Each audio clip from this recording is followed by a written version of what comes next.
নমস্কার, আমি সৈকত প্ল্যানেটে আপনাদের সবাইকে স্বাগত।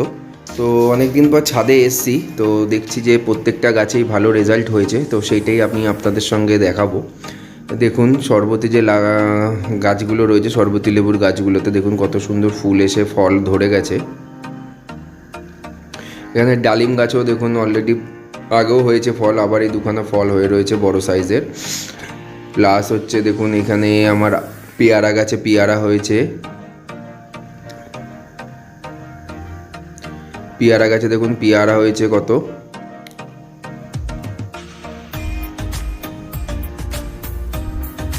এছাড়া এবার প্রথমবার অনেক বছর পর প্রথমবার আমার বিলাতি আমড়া গাছে ফুল এসছে।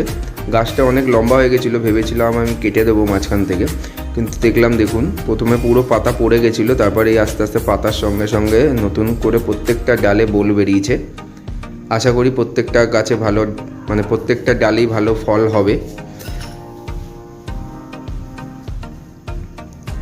তো দেখুন আমাদের এই গন্ধরাজ লেবু আগের বারও হয়েছিল, আপনাদের ভিডিওতে দেখিয়েছিলাম যে সামান্য একটা ছোট্ট গাছে দেখুন কত কি পরিমাণ গন্ধরাজ লেবু হয়েছে। একদিকে দেখুন ফুল হচ্ছে, একদিকে অলরেডি ফল হয়ে গেছে, অনেকগুলো সাইজ বড়ও হয়ে গেছে কত ফলের।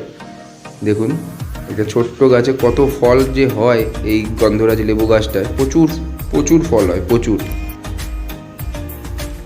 এটা একটা বাতাবি লেবু গাছ, আগের বার একটা হয়েছিল, একদম ছোট্ট গাছ। এবার দেখুন কত ফুল হয়েছে, জানি না কটা ধরবে ফল, কিন্তু দেখুন প্রচুর পরিমাণে পুরো গাছ পুরো সাদা হয়ে গেছে ফুলে।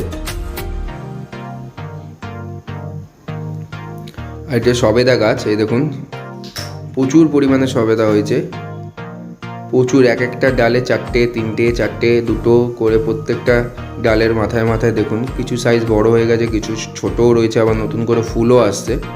দেখুন প্রত্যেকটা ডালের মাথায় তিনটে চারটে করে ফল রয়েছে, প্রচুর হয়েছে সবেদা। আর এই সবেদাগুলো প্রচণ্ড মিষ্টি হয়, খুব একটা বড় হয় না সাইজে।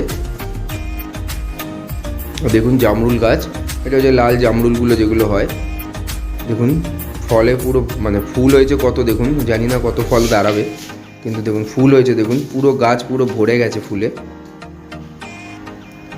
দেখুন একটা ছোট্ট ড্রামে রয়েছে এটা।